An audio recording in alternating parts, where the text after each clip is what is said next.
may take 4 or 5 weeks or even a month or more than that to have all those very intense negative emotions, symptoms of depression or anxiety. And depending on the individual, as I said. So we cannot generalize, but at the same time keep in mind that there are individual differences and personality differences also are there. So that is what I would like to go a little bit in detail about anxiety and depression. So if you're feeling anxious, if you have symptoms of depression, don't worry. Just think about the criteria that have been put forward by DSM, and then decide, not for yourself. Obviously, you have to go and meet a mental health professional, and then the decision, the diagnosis will be made by that expert, and then you can carry on with your life. The next slide it's quite there are obviously more recent studies, but this is something which is common even in the latest studies. Latest studies also have not found anything new with regards to the key work factors that are associated with mental ill health. So I'm using this as reference.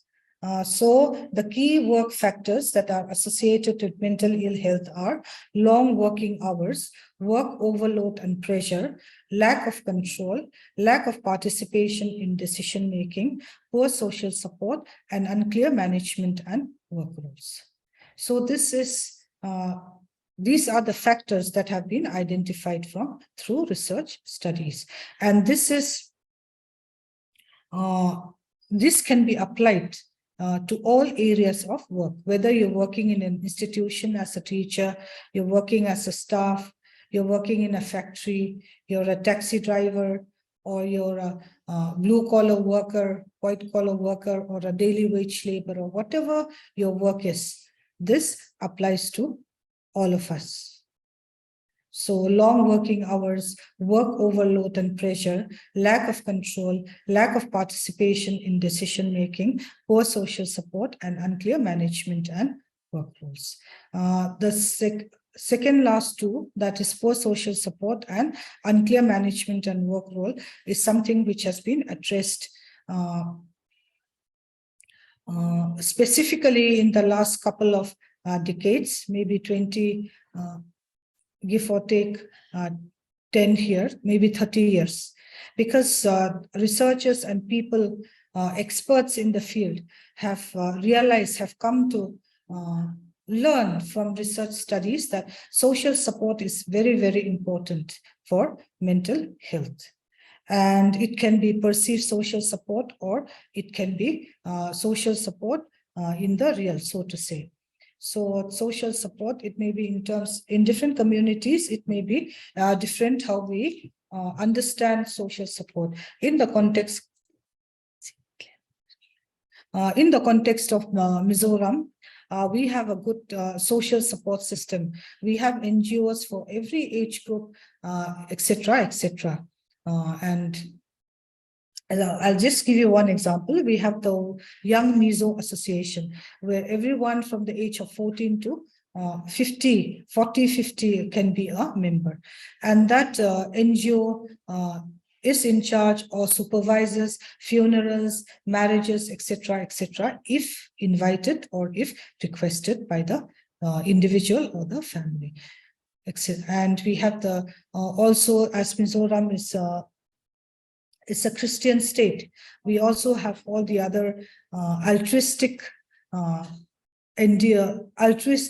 behaviors or way of life that comes together with altruism, and that in Mizo is called Tlomaina, where others before self is the motto. Anyway, so I'm just giving you an example of the social support that is available. And the basic social support which we have, every society, every part of the world has, is support of spouses, support of family, support of communities, support of religious organizations, etc., support at work, and so on and so forth. So social support. Then unclear management and work role, specifically for people who are new to the job or just starting a job, etc., etc. This can be a very challenging issue. And also in many institutions and organizations earlier, but this has been streamlined in the last, as I said earlier, 20, 30 years, where the job description, where the role of people in a job is clearly defined. That was not so much so. It was to a certain extent, but not very clearly defined earlier. But today, a person who has recently joined knows very much or is very clear about what are the roles. But even then, in spite of that, you still have setups where the boss is the boss kind of situation. And there again, a person who has been employed or who has been who recently joined a job is expected to do many other things outside of the job description. But anyway, whatever the case is, if there is unclear management and work role, that also is one of the key work factors associated with mental ill health. Those are some of the factors, and specifically for this group of participants, you are probably still just joined or has been in the post for only a couple of years, etc., etc. So these may be some of the issues and challenges that you are facing. And with regards to these, there are certain, at the end of the discussion of, at the end of the presentation, we will be talking about self-help ways and means that we can improve our mental health, that you and I can do by ourselves. We don't need the services, or we don't need to go and meet a mental health professional. Mental health illnesses are classed as disabilities because they can seriously impact an employee's capacity to do a job they are well capable of carrying out. Okay, so mental health illnesses are classed as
Am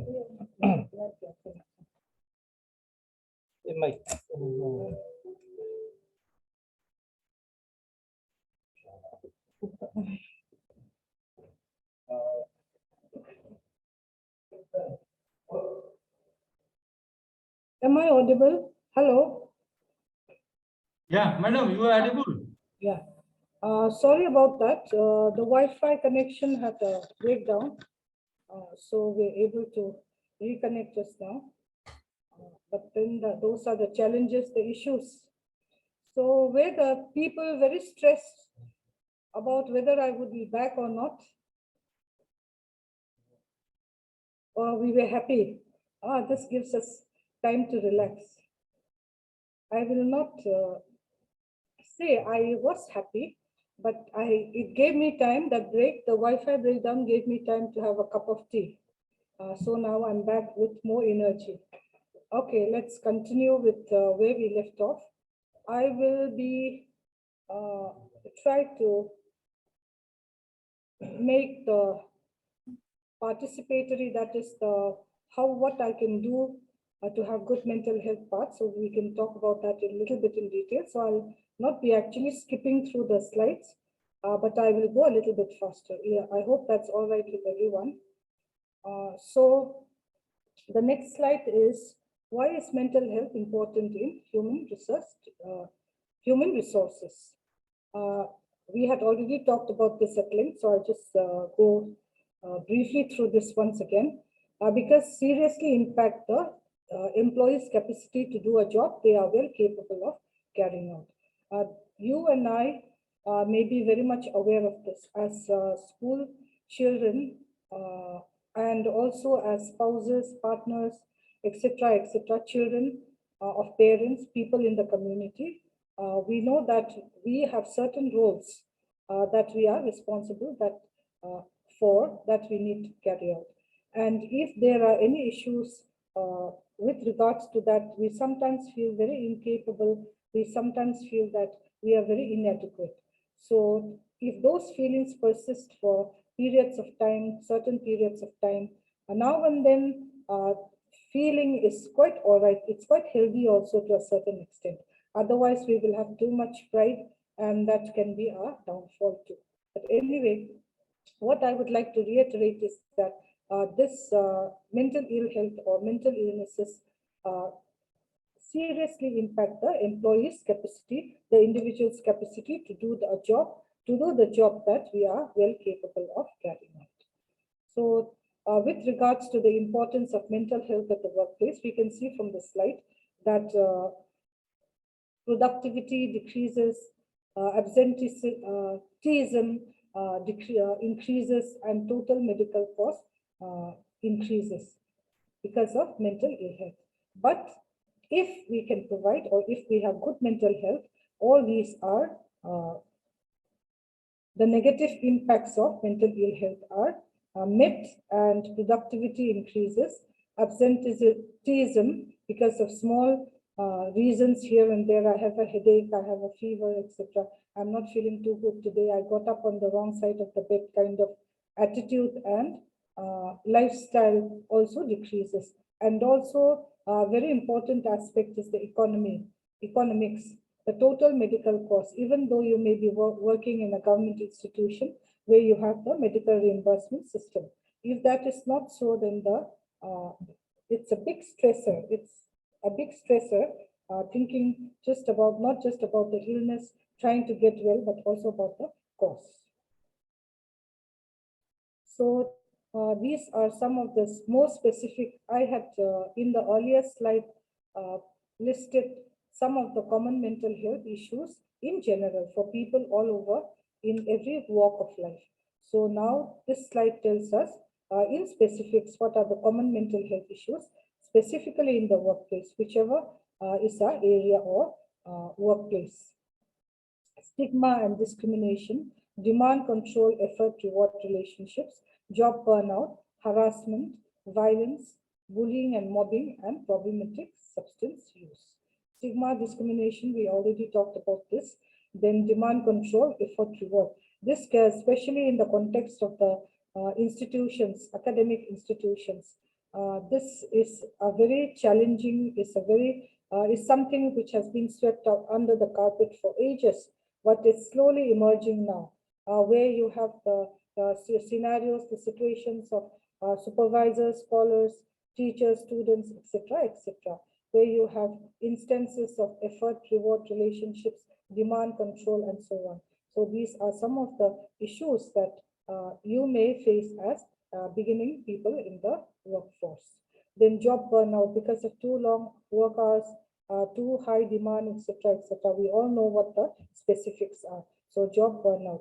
Then you also have instances or issues such as harassment, violence. Violence is not necessarily physical. When we talk about violence, we tend to think only about physical violence. Here we're talking about sexual violence, we're talking about psychological violence, emotional violence, blackmail, and so on and so forth. Then we're talking about bullying. We all know what bullying is, and mobbing. Then also problematic substance use. And the basic or the most common types that employees, that people in the workplace face are depression, anxiety, loss of concentration, besides all the others that we have listed earlier. These are the common ones, so to say. Then you have the how the workplace affects mental health. I'll skip through these slides because I want to concentrate on the how to, what you can do by yourself or you can do at your end to help yourself or to have good mental health. So how can we improve health and well-being in the workplace? We all know this, right? Avoid morning stress. But how can you control your life so that morning stress can be avoided?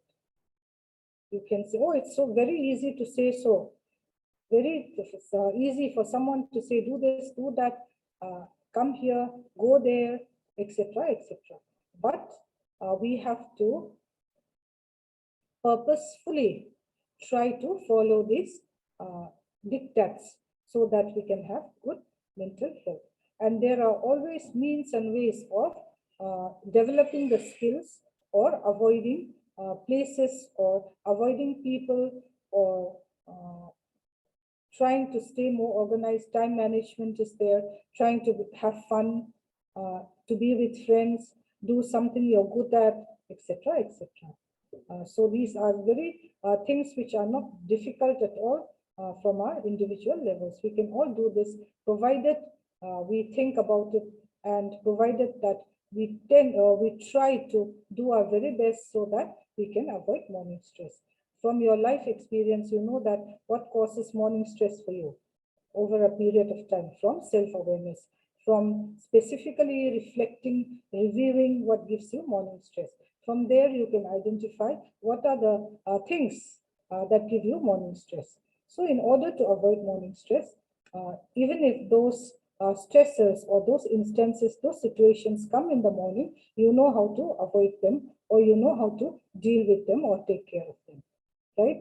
So with being very much self-aware, you can do all these things. Understanding expectations. This also, all of us do not have the same personality, and all of us may not be have an understanding personality. But even if you, from your awareness, self-awareness, oh, I think I'm not a very understanding person, or I tend to have very high expectations from myself and from other people. With realization that that is so, you can always try to, I'm not going to use the word compromise, but you can always try to make a difference. Learn the skill of understanding expectations. It's a skill which is learnable, which you can learn. Avoid conflict.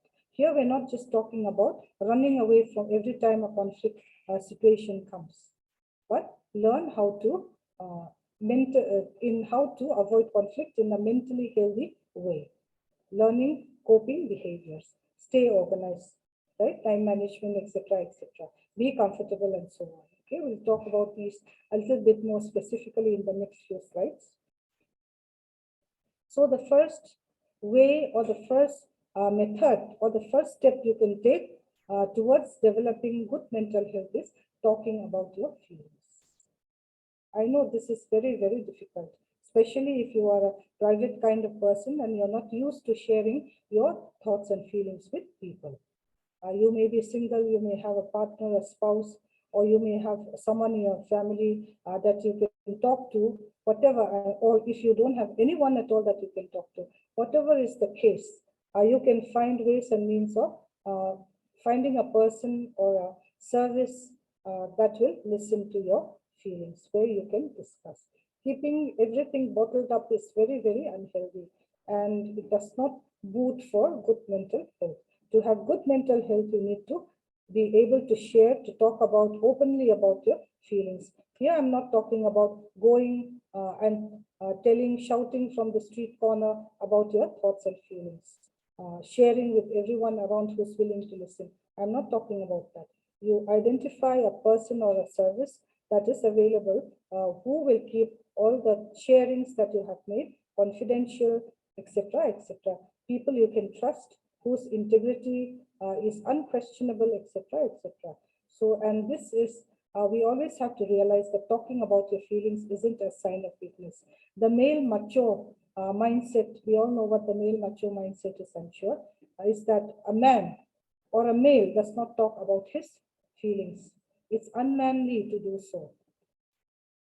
But research and time has found out, reported time and time again, that it is very mature to talk about your feelings. Because when you talk about your feelings, you are a much more better person, a person with good mental health. It does not have anything to do with your manliness or your macho role. So all the males in the group, please think about it in that context. Someone to talk to about your feelings. This is just an elaboration of what I have just said. You identify someone you feel comfortable with and who will be supportive, who will not go and tell everyone around about what you have shared with him or her. The second is keep active, right? We all know what keep active means. All over the world, we're talking about the high incidence or high rate of lifestyle diseases and illnesses, diabetes, heart problems, stress problems, etc., etc., which are all lifestyle related, right? So even if we may not have the time to go to a gym, and going to keeping active does not necessarily means that you have to go to a gym. You can be active in your workplace, you can be active in your house, you can do so many things which will keep you physically fit and active. Many people think that, oh, I cannot be active, or I cannot exercise. I don't do exercise because I don't have time to go to the gym, or I don't have money. That's not an excuse. Being active or taking exercise cannot only happen in a gym situation. It can happen anywhere. So it's up to you. Regular exercise can boost your self-esteem, help you concentrate, sleep and feel better. We all know that is so. If your lifestyle is such that you go to bed at 1, 2 o'clock and have to get up for work at 6, 7 o'clock in the morning. Obviously, the way that the Creator has made us to have a healthy lifestyle, or to be physically fit, you need at least 7, 8 hours of sleep. So if you go to bed at 1, 2 o'clock and have to get up at 6, 7, your health will definitely suffer. So we have to manage our time, sleep time, and make sure that we have the necessary sleep, the necessary hours, so to have a healthy, to be physically and mentally healthy. This is just an example that I would like to add.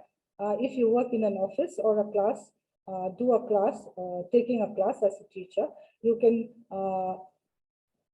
work during lunchtime, or you can walk up. Suppose your workplace has a lift, but there is a flight of steps.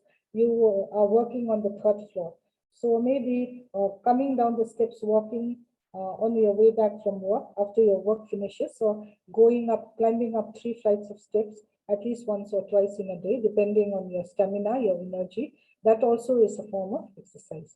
And for people who work from home also, there are so many inventive ways that you can do exercise. You don't have to go to the gym. You don't need time, because you need time to do that. And all of us do not have the the time to do so. Then the third is eat well. We all know this, right? But we're so busy that right from 10 o'clock till 5 o'clock, so busy the whole day that you forget to eat and you don't have time to eat, etc., etc. And even if you have time to eat, you didn't have time to, because you got up late in the morning, you didn't have time to prepare lunch, a lunch box. So you have to eat from the canteen, and the canteen does not provide very nutritious food. So all those are challenges that you need to realize, be aware about them, and try to make a difference with regards to that. And what I would like to share here is that many people tend to go to dietitians, etc., etc. But the dietitians sometimes fail to realize or plan the diets according to the context, according to the food habits of the individual. Like, for example, the Northeast people and the North Indian people are rice-eating people. So if, and roti eating people, etc., etc. I'm sure that you know what I mean. So if the dietitian makes a diet plan for you where there is no rice at all 5 days a week, it's very difficult for the individual to adjust. Because right from the time he was born, even before, because the parents, the genes that he inherited from the parents are the genes of rice-eating people. So anyway, so those are some of the issues and challenges. So if the dietitian is very much aware of your food habits and a diet plan that you can stick to, that is very, very good. And also you need to be aware of what you eat, when you eat, and etc., etc. Drink sensibly. This is another very important aspect. In the West and also in the metros of the big cities, you have the happy hours, and I'm sure all of you know. In restaurants and bars, you have the happy hour from 6 to maybe 8 o'clock in the evening. After people get back from work, they can go to the bar, they can go to the pub, they can go to the restaurant and have a drink or two and then go home. That's quite healthy. But what we're talking about here is the unhealthy drinking, binge drinking, drinking the whole night through, drinking from morning, etc., etc. So we all know what this happens. And we all know that if you drink regularly, that may lead to addiction. And addiction has a whole host of issues and problems that comes along with it. So anyway, as adults, it's our decision, but then we need to be very much aware of where we want to go and whether it's interfering with our work, with our lives, etc., etc. Keep in touch. This is another very important aspect. I always give an example of the 9/11, where the terrorists bombed the. We all know what happened on 9/11, right? And there, it happened in the US, and there many people have, basically they are a Christian country, but then many people had left the church, many people did not have any religion, and since it's an individualist society and culture, me kind of life is followed by all the people there. So they're not bothered about relatives, they're not bothered about so many things which we consider sacred in the Indian culture. Anyway, so when 9/11 happened, many people went back to families, went back to their places of worship, etc., etc. So that is an indication that man, as I said in the earlier, when I started my presentation, no man is an island. No man can live alone. We have to be in relationships, not have to be necessarily, but it is good to have relationships, to be in relationships, and also to have relationships with people around us, be it our workplace, be it our families, be it our communities, etc., etc. And it's good to keep in touch, and it's so much more easier today. You have all these technology, you have the social media platforms, WhatsApp, Instagram, etc., etc., where you don't have to make an effort. Just a minute here to give an emoticon, a good morning, or a flower, or a heart, etc., etc., and that keeps the person to whom you're sending it a feeling of connectedness, whether it's only through the wire. Yesterday was my granddaughter's 6th birthday, and she was eating her birthday cake when I was talking to her. So I told her, can you give me a piece of the birthday cake? Api, you are on the phone, so you cannot eat the cake.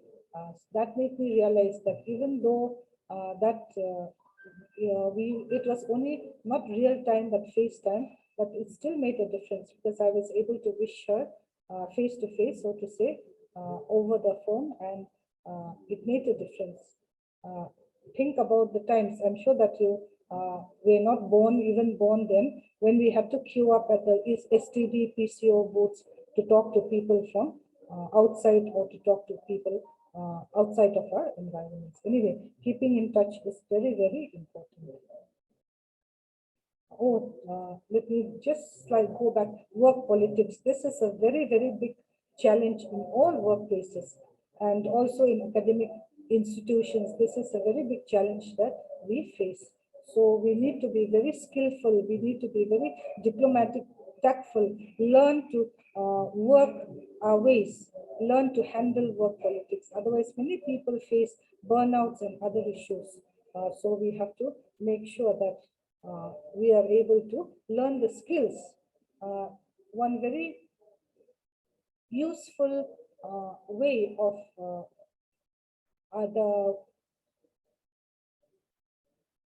me tackling work politics is be on cordial relationships with everyone, but keep your distance.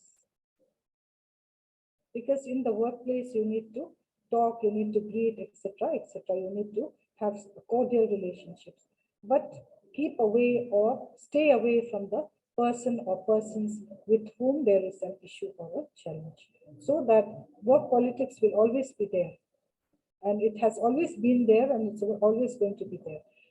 The important point here is how you face it, how you deal with it, whether it's making you feel stressed, not right from Friday evening, making you feel, or you dreading Monday mornings because you have to go to your work, back to your workplace.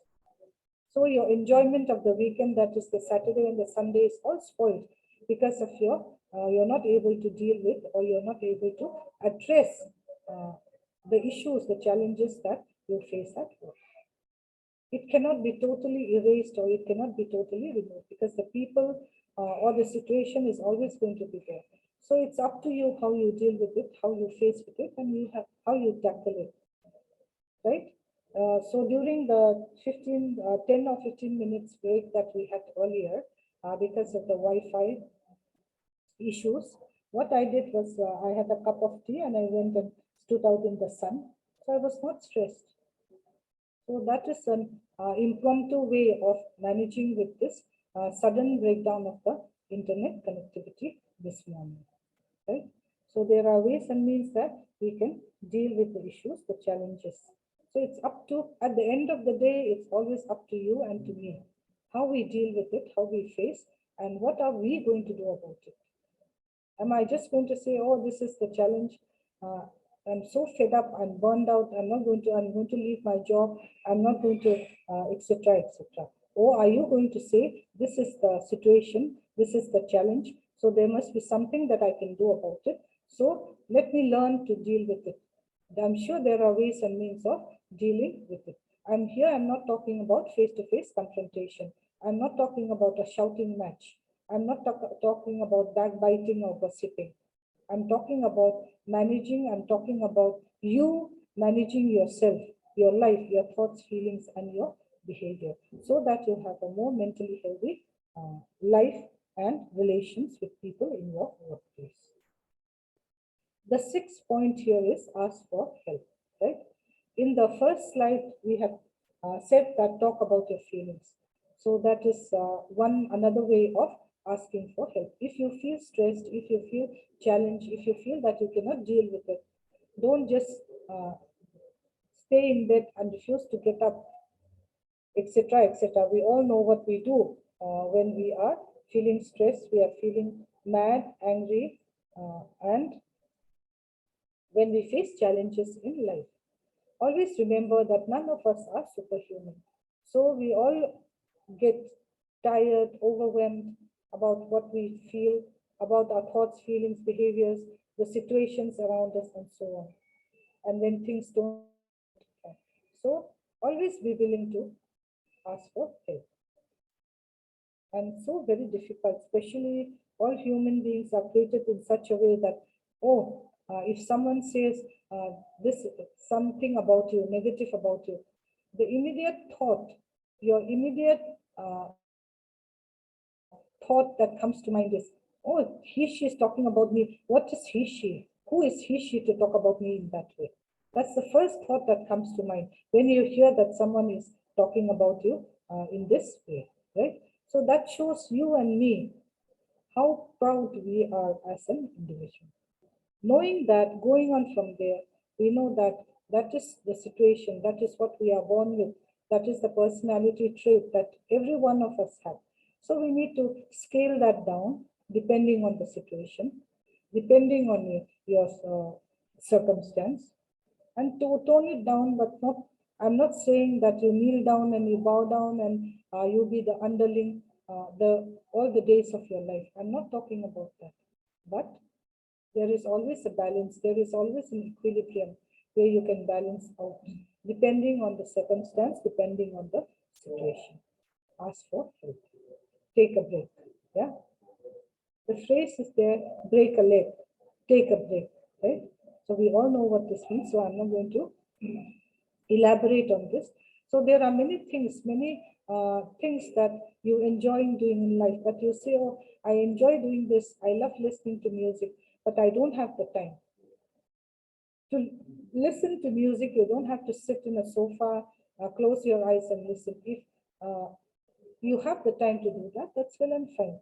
You can listen to music while you're working, while you're doing your workout, when you are in the car and stuck in a traffic jam.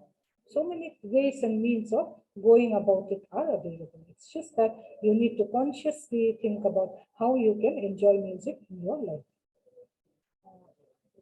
What I do in my room in the department is I always put on music while I'm working. And some of my colleagues say, oh, you're working and listening to music at the same time. Are you doing a sing along, or does that not interfere with your work? No, and my mind is mentally set that it suits me, it makes me calm, and the words, the lyrics do not disturb my work. So that's my way of doing, listening to music while I'm working, and it makes me feel calm, serene, etc., etc. So I'm not taking a break, I'm still working, but listening to music at the same time. So there are ways and means you can do two things at the same time, multitasking, so to say. Okay. So these are some examples, some things that you can do, consciously try to do, so that you don't have to take a break. Oh, I don't have time for a break, so let me take half an hour today. Instead of taking that half an hour, which you can ill afford to spend on taking a break, you have to consciously decide that if you don't take that half an hour's break, your work will suffer. You have to realize you are not a super human being. You need to take breaks, you need to relax, you need to have fun time, you need to do something that you enjoy, etc., etc. Okay. And some people, some of us, including myself, sometimes feel that I need to do everything and no one can do better than I. That thought and feeling often comes to me. That's one of the challenges that I face in my life. So I'm sure that sometimes you feel that way too. Don't do so. Today's world is teamwork, delegation. One person, one individual cannot do everything by himself or herself. Empowerment, inclusiveness, teamwork, delegation is the name of the game today. If anything is going to work out well, fine, superbly, then if it's done in a team, then the credit goes to so many people. It involves, it gives empowerment to people around you, to the staff or to your colleagues. It also empowers you, and the credit goes to everyone. And the job is very well done. That's what I'm talking about, right? And the next bullet point is sleep. We already talked about this, so I'm going to skip this. The next, which is the 8th point, is do something you're good at. Yesterday, I had my first class on interdisciplinary minor. And this semester I'm taking a course on self and personal growth. So I had asked the students, they are from different departments of the university, some from chemistry, some from political science, some from social work, some from clinical psychology, some from mass communication, some from English department. So different, a mixed match of people from different students from different schools and departments. Anyway, so I had asked them to close their eyes for a minute and think of two strengths that they think they have and two challenges that they think they have in their lives. And I did not ask them to specifically stand up and share with the class what they had thought about. But even then, that is a good exercise of boosting your morale, building up your self-esteem. So all the participants after this class, when you have the time, you can close your eyes for a minute and think about the two strengths that you think you have and the two challenges that you think you have and you need to work on. Need to work on here would mean try to find the means of getting better or facing the challenge that you have identified. Enjoying yourself can beat stress. Doing an activity you enjoy probably means you're good at it, and achieving something boosts your self-esteem, right? We all know what self-esteem is, so I'm not going to define. But anyway, what do you love doing? What activities can you lose yourself in? What did you love doing in the past? Etc. etc. So these are questions that you can ask yourself. Be self-aware of what you love doing. If I ask you out of the blue, what do you love doing? Some people may immediately give an answer. Some people may take some time to think about it. And even after some time, cannot decide what they love doing. There may be 10 things that they love doing or just one thing. Or another individual may, I cannot for the life of me think about one thing that I enjoy. Anyway, individual differences are always there, but it's good if you are self-aware. Think about what you enjoy doing, what you love doing, and then do that. Take time, make time for doing that at your workplace, etc., etc. Okay. Then the next step that you can take is plan your workload to include tasks that you are good at. This is very, very important. Sometimes some people, some mentors give the advice, do the hard work or the work that you're not too good at first, and then do the easy ones later. But according to experts, it's that feel good factor is a very, very important factor in life, in work. So if you do something easy, something you're good at, that you know you're good at first, that will give you a feel good factor and make you feel good about yourself. And then you can tackle the difficult ones, the ones that you think or you feel that you cannot do very well. So that is one way of doing things in a very positive way. Then also another exercise or activity that you can do is you may have a hobby or you may not. And whatever, if you have one, then you can ask your colleague to do that with you or share, etc., etc. There are so many things, especially in today's very highly technological world. There are so many things that can be done.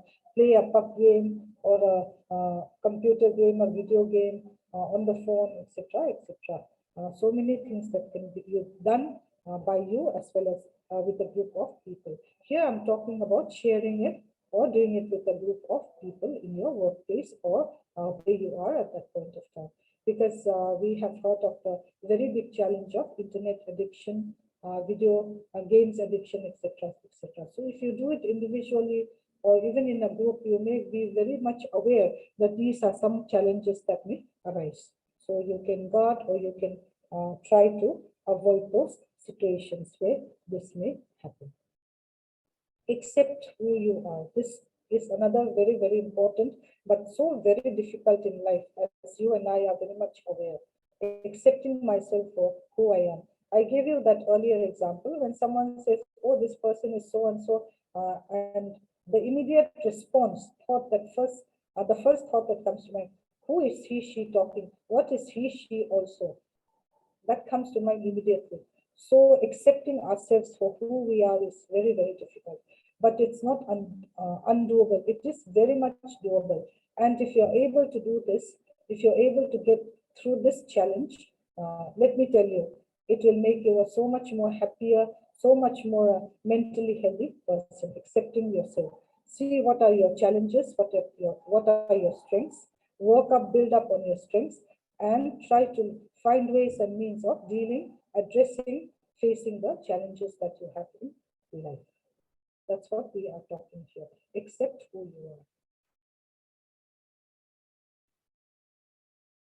Be proud of who you are, recognize and accept the things you may not be good at, but also focus on what you can do well. This is another very important exercise that all of you us can learn to do.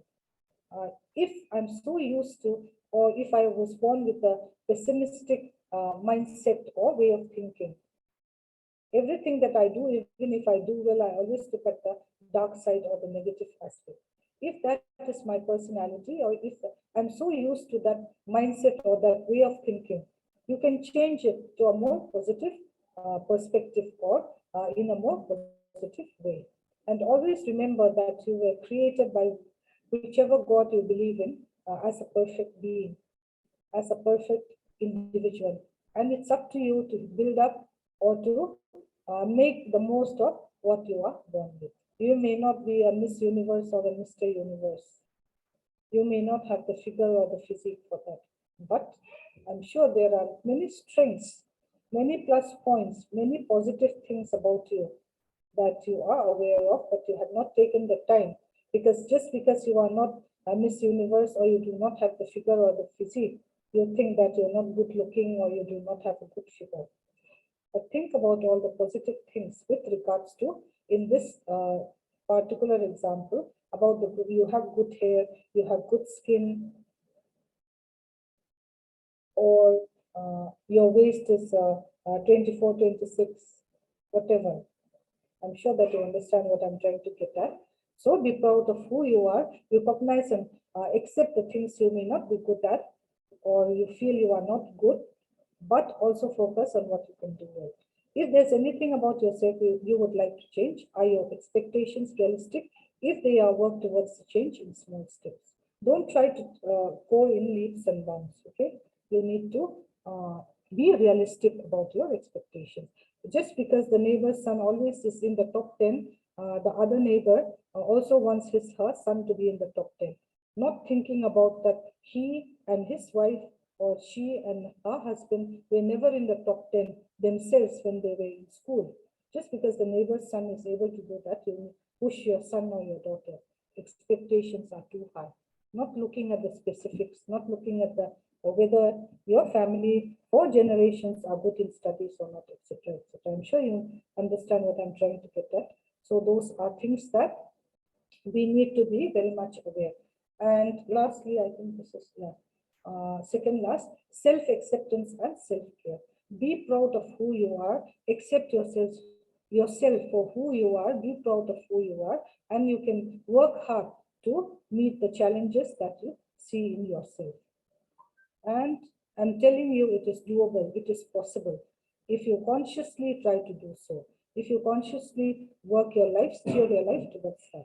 Okay. Then the 10th one, that's the last one, is care for others. I'm sure in a collectivist society like India, in the East, most of the Eastern world is collectivist.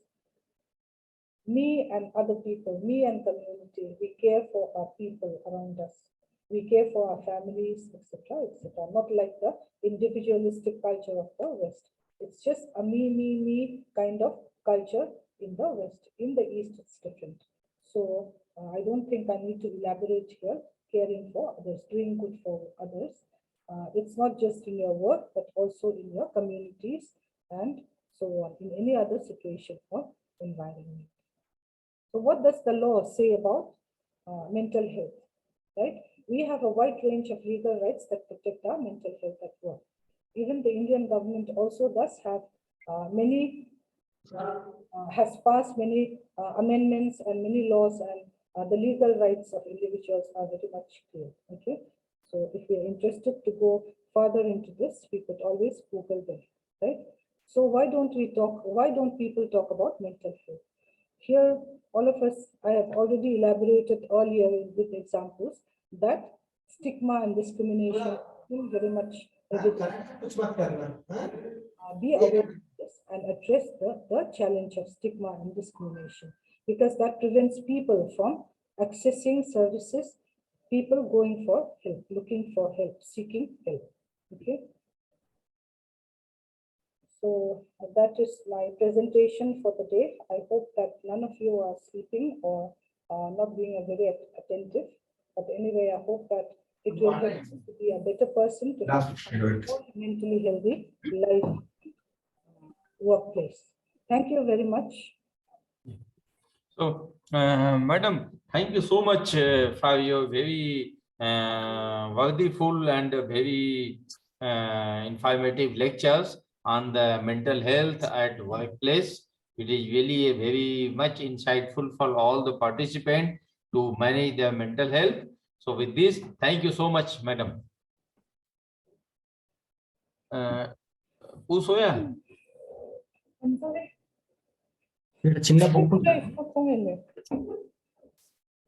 Soya?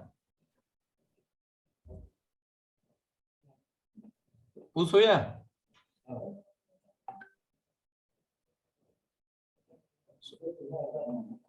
Soya?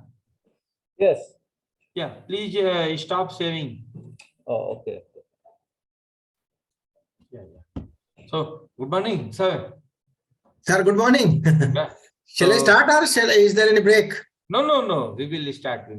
Okay. Okay. So, dear participant, good morning once again, and I am very happy today. We have Professor M. Madhusudan, Department of Library Science, and sir belong to the University of Delhi. So today he is going to talk about some issue related to the plagiarism on burning topic. Nowadays, all the academicians we are facing. So, sir, Professor Madhusudan is a very active researcher and a very dynamic professor in the library science, one of the best dynamic professor in the library science, and full of the energy and always motivational source, because I belong to the same profession. So, sir, welcome in the 6th FIP of the Mizoram University. And it is a great pleasure for us when you have a very busy schedule in your day-to-day routine in the Delhi University. Even then, you manage your time to share your expertise and your knowledge with our participant. So with this, thank you so much, sir. And now I am handing over to you for your lecture, sir. Thank you very much, Professor Manoj Kumar Verma, for giving this opportunity. And I'm glad to meet all your FIP participants on this platform. So shall I continue, sir? Yeah. And sir, before you continue, actually all the participants, they are in webinar mode. Okay. So they will interact by the chat if some question or something. Inbox, because a lot of disturbance in online meeting. That's why we put them in the webinar mode. Okay, sir. Okay. What I will do, sir, first I will deliver lecture, presentation, followed by I will give demonstration. And we'll give this up to 1 o'clock. Yeah, one, sir. After 1 o'clock. No problem, sir. Let them ask what they want. All these are new faculty members? Yeah, new faculty members. In the how many number? 54. Okay, no problem, sir. No problem. Let them ask whatever they want. So I will give live demonstration also and a practical solution to their questions. Okay, sir? Okay. Okay.